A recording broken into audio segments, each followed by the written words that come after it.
በሰዎች ዘንድ ተቀባይነት ማጣት ትፈልጋለህ? ተቀባይነትን ለማጣት በቀላሉ መንገድ በማንኛውም መስክ በሚኖራችሁ የሰው ለሰው ግንኙነት ውስጥ ቀስ በቀስ ተቀባይነትን፣ ተከባሪነትን፣ ተፈላጊነትን እና የሰዎችን አብሮነት ማጣት ከፈለጋችሁ የሚከተሉትን 7 ተጓጉል ባህሪያትን ግለጹ። ለዚህ ቻናል አዲስ የሆናችሁ ሰብስክራይብ በማድረግ ቤተሰብ ይሁኑ። ነባሮች ላይክ ማድረጋችሁን እንዳትረሱ። ቀጥታ ወደ ቪዲዮ እንሂድ።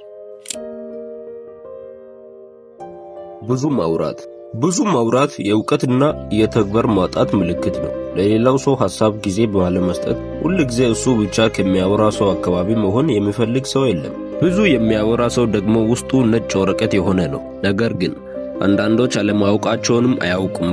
ብዙ በማውራታቸው ማስተዋልን አጥተዋል። ማስተዋል ደግሞ የሚመጣው በዝምታ ውስጥ ነው። እናም ተቀባይነት ለማጣት ቀላሉ መንገድ ብዙ ማውራት ነው። አስተውላችሁ ከሆነ ሰዎች ብዙ ጊዜ አጠገባቸው ካለ ብዙ ከሚያወራው ይልቅ አንዳንድ ጊዜ ለሚያገኘው ጸጥታ፣ እርጋታ፣ አፉን መቆጣጠር ለሚችለው ሰው የሆነ ነገር እንደሚያደርግ እምነት ይጥልበታል። ተወዳጅ ለመሆንም ተቀባይነት ለማጣት መንገዱ የቱ እንደሆነ የገባችሁ ይመስለኛል። ሁለተኛ፣ በሆነው ባልሆነው መነጫነጭ። በሕይወቴ ከማይመቹን ሰዎች አንዱ ውስጥ ይህ ባህሪ አለ።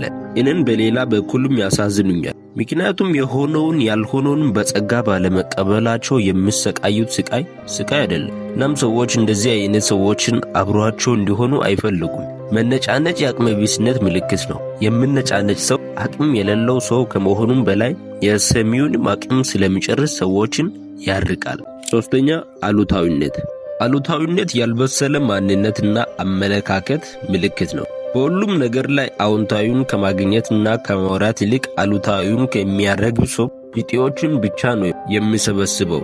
እንደዚህ አይነት ሰዎች በሕይወት ጎዳና ላይም አብረን መጓዝ ከሌለብን ሰዎች አንዱ ነው። ምክንያቱም አእምሯችን የምንሰማውና የምንመለከተው ነገር ይቀርጽብናል። ስለዚህ አሉታዊ ነገር ብቻ ከሚያደርግ ሰው ጋር ውለን እንዴት ወደ በጎነት እንሄዳለን?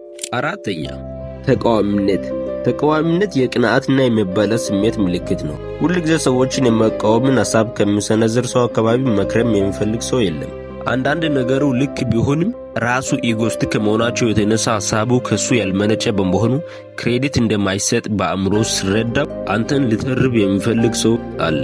መቼም ከእንደዚህ አይነት ሰው ጋር ከመቀጠል ቢቀር ይሻላል። አምስተኛ፣ ጽንፈኝነት የዓላማ ቢስነት ምልክት ነው።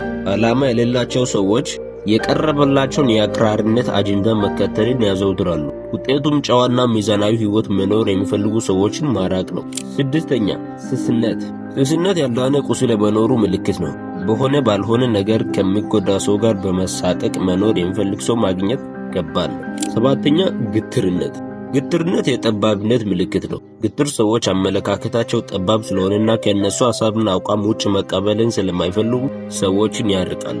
ምናልባት ሰዎች ትንሽ ቀርቦኝ ይሸሹኛል፣ ከሰዎች ጋር ያለን ግንኙነት አይቆይም፣ ሁሉም ሰው ትንሽ ካወቀኝ በኋላ ይርቀኛል እና የመሳሰሉ ስሜቶች ካሏችሁ የተጠቀሱትንና መሰል አጉል ባህሪያቶችን ለማጠንና ለማስተካከል ሞክሩ። አብዛኛውን ጊዜ የራሳችን አጉል ባህሪ እኛው ማወቅ ያስቸግረናልና ችግራችንን ለመለየት የቅርብ ወዳጆቻችንና ጓደኞቻችን መጠየቅ እንችላለን። የፍቅርና የትዳር አጋሮቻችንም እኛ ከምናስበው በላይ እኛን የማወቅ ብቃት ስላላቸው ከእነሱም ለመስማት ክፍት እንሁን።